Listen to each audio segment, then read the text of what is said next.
Yeah, what India's decade is going to look like. None of it is possible without telecom operators, right?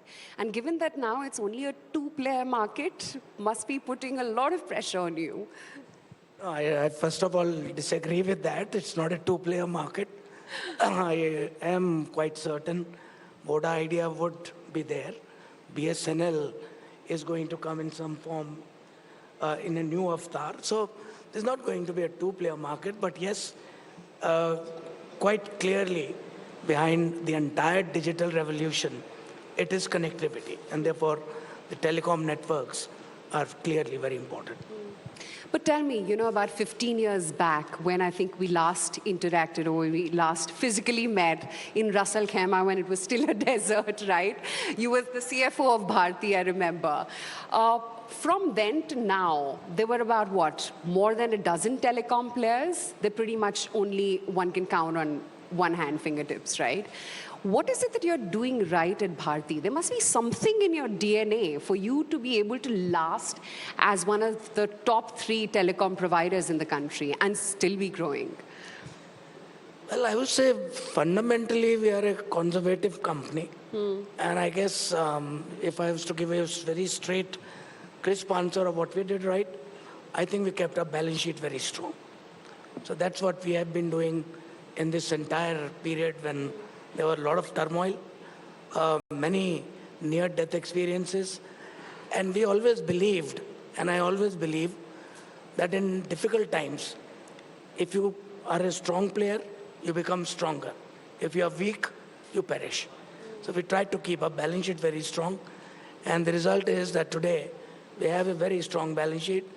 We did not hesitate in raising a lot of equity. And that's, I think, the reason why we have emerged very strong. But is that the key to survival for the large telecom players such as you? You've got to have deep pockets, you've got to have enough funds to play with? Well, that's where the balance sheet comes in. Yeah. And as far as technology is concerned, everybody has it. Besides, of course, we have such a wonderful operational team on the ground. They have kept through all the difficulties. But yeah, ultimately they also need resources. So if you can keep on providing resources, then you can remain on top. Okay. Tell me, Akhil, what will the Bharti of the next 10 years look like? Will it be the same company doing the same businesses that it has? Or will it be a large conglomerate with many different businesses underneath? I think because we're now talking digital, right? Telecom is a medium to digital.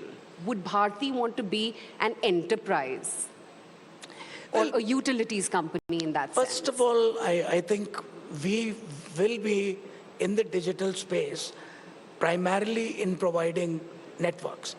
Now, as you know, we are already now in satellite communication. We have OneWeb with the full constellation covering every square inch of the globe. We are, of course, in Africa, we are in India. So our primary thing is about communication, digital network, digital connectivity. Now, on top of that, what all we might do, it's an evolving industry. I won't put any boundaries and not want to really say that we will do this, we will do that. We will fundamentally partner with everybody. You've seen Sandhya gave a very good account of what Meta is doing. There are thousands of other players, big and small. Our aim is to partner with everybody and provide them the connectivity, the digital platform where they can build their products. That's what we would really like to do. But such partnerships also come with a cost, right, Akhil? Is Bharti willing to spend that much? And if you have to spend that much, you've got to raise capital. Is there a capital commitment vision that you have in mind? As I said, we have a strong balance sheet. We are in free cash flow, so I don't need to raise more capital. But yes, we have to spend a hell of a lot. And that is where I think the big debate today is that the OTTs, and that's of course a very divergent opinion across the world, we believe that we are all in it together and they must share a fair share of the burden of all these networks which have been created in some form or the other. But yeah, you're right. This does need a lot of capital, continuous deployment of capital, and that's what we have been doing. Tell me, how's the evolution to 5G been? Because already in a very short span of time, we're in about, what, 400 cities? Or it increases every day. Yeah, so it increases pretty much every day, even I've lost track. How's the transition been? Because it's been one of the quickest from 4G to 5G. Still a bit of early days because the coverage is not ubiquitous. I think in the next 6 months, we will see a whole lot of difference and people will really start feeling the power of 5G. But it's been good. I think the handsets have been coming, the percentage is increasing of the 5G handsets in the smartphone shipments. So I guess 5G is there now, and it will only go from strength to strength. Sure. Are you already committing investments to 6G? Because that's what the Prime Minister is talking about next. Telecom is an evolving movie, Yeah. right? We had 4G.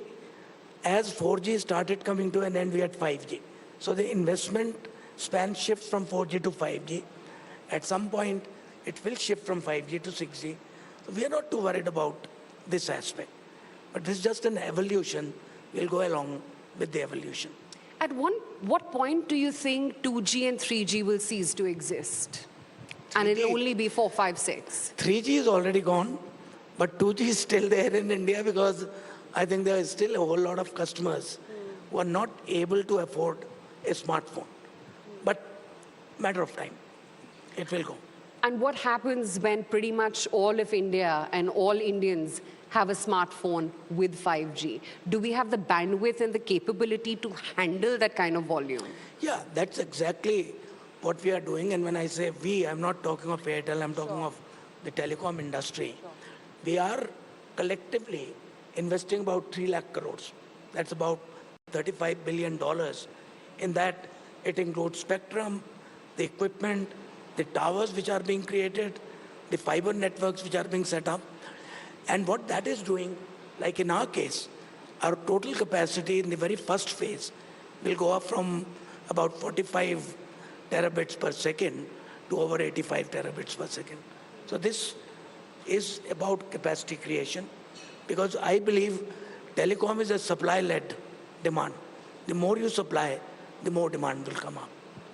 Yeah, absolutely. And, looking at the Gen Zs and millennials, one must say that they have some copious appetite to consume data. But tell me, what are the hindrances? What are the roadblocks? Because, like you're saying, it all sounds very good on paper that the transition is going to be very smooth. But besides funds, what are the roadblocks for this transition from 5G to 6G? Look, the big hindrance in telecom development in India today is the very poor return on capital which this industry has. And at some point of time, that will have to change because otherwise the investments will dry up at some point or the other.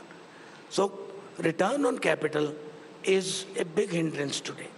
And that's the reason why you are seeing a very big and a very respected player being in a bit of a, not a bit of a, but a serious trouble today. This industry's financial health has got to improve if we need to fulfill the dream of bringing digital connectivity across this country. So what's stopping you? Why don't you bite the bullet first and increase the tariffs? Competition. I think I'm not worried about tariffs. What we need to see is increase in ARPUs. The overall revenue has to go up. The per GB price can come down. That's not a problem. But the overall revenue will have to really go up. ARPUs need to go up to 300 rupees in a phased manner over the next few years. But what is the solution, considering you've got a very large dominant player such as you, and then there is one more, and then a weak number 3 and 4, right? Who bites the bullet first? I think it only boils down to that. No, what is the solution of return on capital generation? Someone's got to do it. I guess we'll all need to work together. I don't want to put blame on anybody, not on the government, because they are not saying no. I guess it will happen, but I think it should happen sooner than later. Because, correct me if I'm wrong, we've got the cheapest telecom rates pretty much in the world. Absolutely. Right? Without a doubt.